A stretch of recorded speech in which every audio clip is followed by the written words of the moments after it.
Welcome to The Geek, the History Geek. I'm Mr. Hodges. It is one of those hallowed places in the United States. Its rolling hills are a place of peace and beauty. Located near our nation's capital, it is where we honor our heroes and people that have served our country. It is well known for its solemn military ceremonies. But it wasn't always that way. How did it become the place we know today? What was it before? Stay with me as we explore the origins and the history behind Arlington National Cemetery. The property that would become Arlington National Cemetery was purchased in 1778 by John Parke Custis. John Parke Custis was the son of Martha Washington and her first husband, Daniel Parke Custis. He would purchase 1,100 acres of land in northern Virginia in the area that is now known as Arlington. This land sat on the rolling hills along the Potomac River. It sat across from the site of the new and growing capital of the United States when it was founded in 1790. The property was inherited in 1802 by John's son, George Washington Parke Custis, who was the step-grandson of the late first president, George Washington. The property, known as Mount Washington, became the site for a new house. The mansion, called Arlington House, was started in 1808 and not finished until 1818. It was built by the Custises, enslaved African Americans, and done in the Greek Revival style. Arlington House became the family home and the center of the 1,100-acre working plantation. The home was an early memorial to the late first president, George Washington, and was used as a place to display the large collection of items that had once belonged to his step-grandfather, George Washington. Mary Fitzhugh Lee and George Washington Parke Custis would live there until their deaths in 1853 and in 1857. When this happened, it would pass to their only child, Marianna Randolph Custis. Marianna Randolph Custis would marry her childhood friend and distant cousin Robert E. Lee in June of 1831. Robert E. Lee came from an important family in Virginia. Two family members were signers of the Declaration of Independence for the state of Virginia, and his father, Henry Lighthorse Harry Lee, served with George Washington as a lieutenant colonel in the Continental Army and later a governor for the state of Virginia. Their son, Robert E. Lee, would graduate from West Point Military Academy and served the United States Army with distinction, eventually serving on General Winfield Scott's staff during the war with Mexico, and would earn the rank of colonel. He would even serve for 3 years as the superintendent of West Point. When his father-in-law passed away, he and his wife inherited the Custis estate across from Washington, D.C., and 196 enslaved persons. After Virginia seceded from the U.S. in May of 1864, and after Lee left the U.S. Army to serve his state of Virginia in the coming war, the Lees left the Custis estate and Arlington House and would never return. Because the plantation occupied strategic high ground in Virginia, directly across from Washington, D.C., the U.S. Army would seize the Arlington estate in the early morning hours of May 24, 1861, and would occupy their estate for the remainder of the U.S. Civil War. The property would serve as a camp and a headquarters.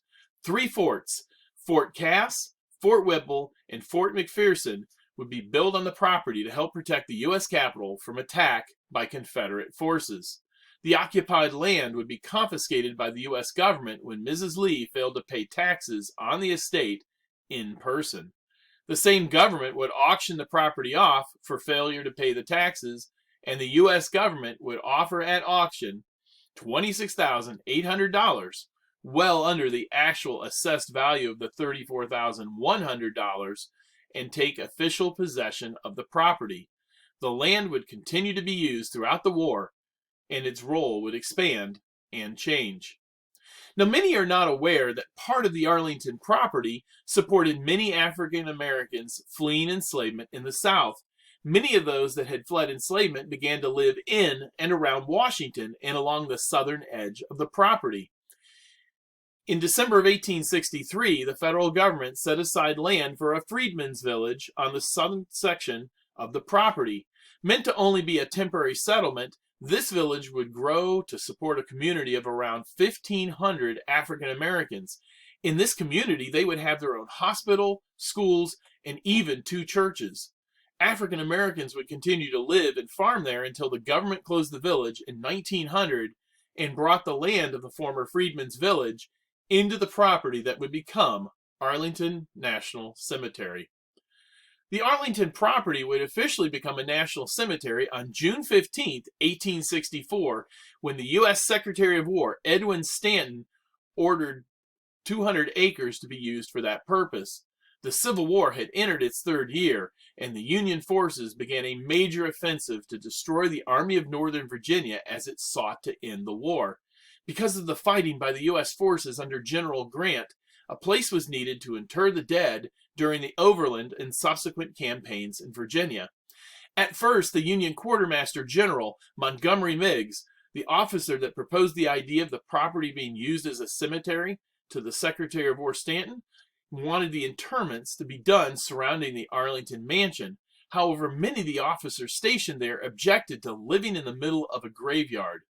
Despite the objection of the officers, Meigs did get his wish and had 26 bodies buried along the edge of the rose garden outside of the house. At the beginning, Arlington was a segregated cemetery. Like all national cemeteries at the time, it would continue to be segregated by both race and rank until President Harry Truman desegregated the military in 1948. Today, being buried at Arlington National Cemetery is an honor, but this was not always the case. Initially, it was a place for families that could not afford to bring their service members home, and this would ensure they were given a proper burial. The very first Decoration Day, later named Memorial Day, was held on May 30th, 1868 at Arlington National Cemetery. The Memorial Day observance has continued to the present day and is one of the biggest reasons why Arlington National Cemetery has become known as the most prestigious national cemetery.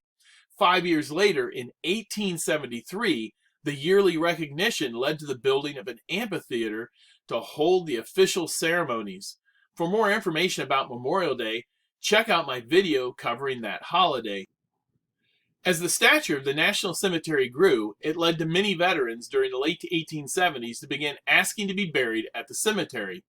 In 1899, following the end of the Spanish-American War, the United States began bringing back service members that had died in service during the war and had them interred at Arlington National Cemetery. This happened again following World War I, when over 2,000 service members were brought back and interred as well. The famous tomb of the unknown soldier was dedicated at Arlington National Cemetery on November 11, 1921, on what was known as Armistice Day and what we now know as Veterans Day today. Many famous people and many heroes from American wars are buried here, and so are 2 U.S. presidents. President Taft was buried there in 1930, and President John F. Kennedy, following his assassination, was buried there on November 25, 1963.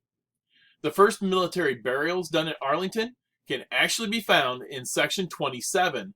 The first burial of a soldier was for Private William Henry Crispin of the 67th Pennsylvania Volunteer Infantry Regiment.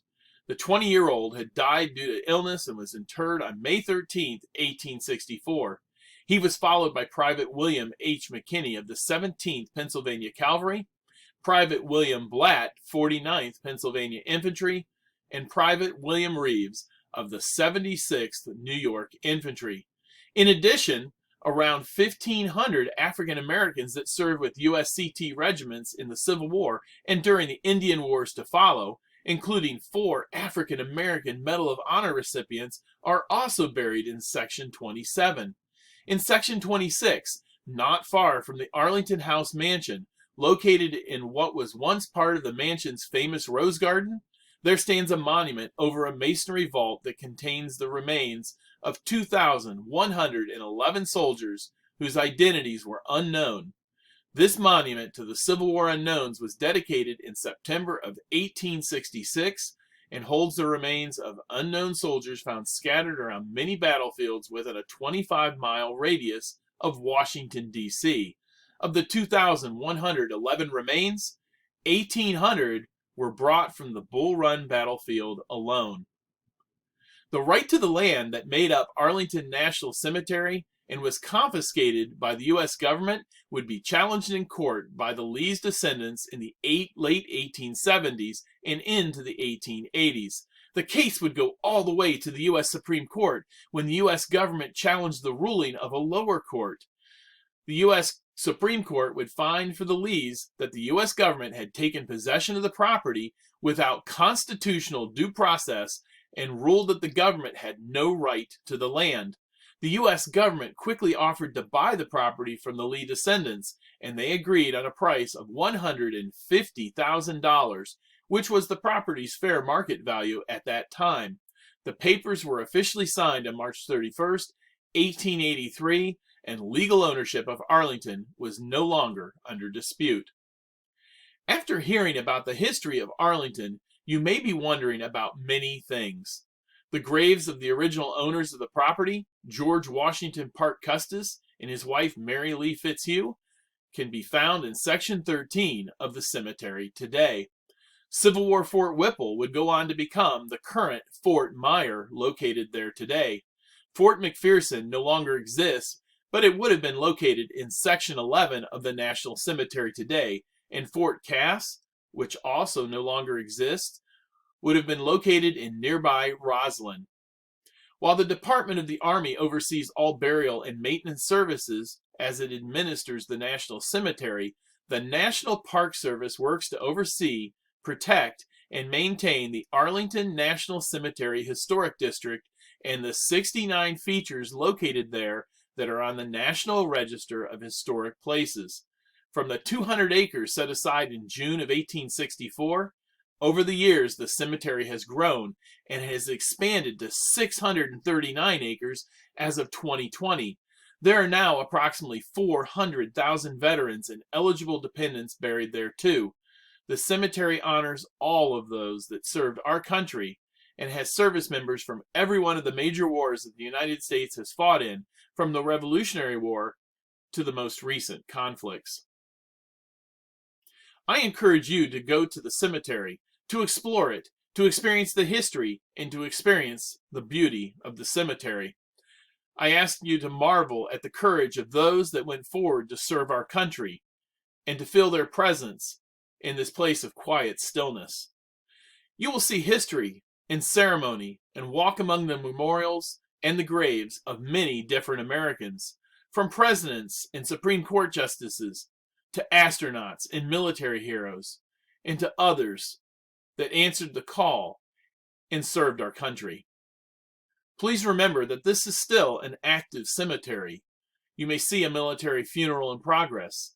You may hear the report of a 21-gun salute, and even possibly hear the sound of taps drifting over the cemetery. If you do choose to visit Arlington National Cemetery, I ask you to remember, please, that this is a place for quiet contemplation, and as the signs say, silence and respect. Be respectful to those visiting and for the people that might be grieving a loved one. Please remember that this is a place for all Americans to honor those that served and died for our country and for our freedom. It is always amazing to see how the past, even many different and unrelated parts of the past, how they can come together to create a nationally historic place. Think about that as you consider this amazing place. So now you know a little bit about the origins and history behind Arlington National Cemetery. I encourage you to share this video and the facts you have learned with the people you know. There is so much more to learn about this famous place that I urge you to research it for yourself. And as always, if you like this video, I encourage you to share it with others, and please vote for more history by giving it a like. This simple act can really help the channel out. I want to take a moment to thank all the people that have supported the channel by subscribing. Thank you. I would also like to urge new viewers, or those that have not yet subscribed, to please do so. Be sure to click on the bell to receive all notifications for future videos. There's a lot more history left to explore. Well, that's all for now. So until the next time when I ask the question, did you know? I am Mr. Hodges, and this is the History Geek.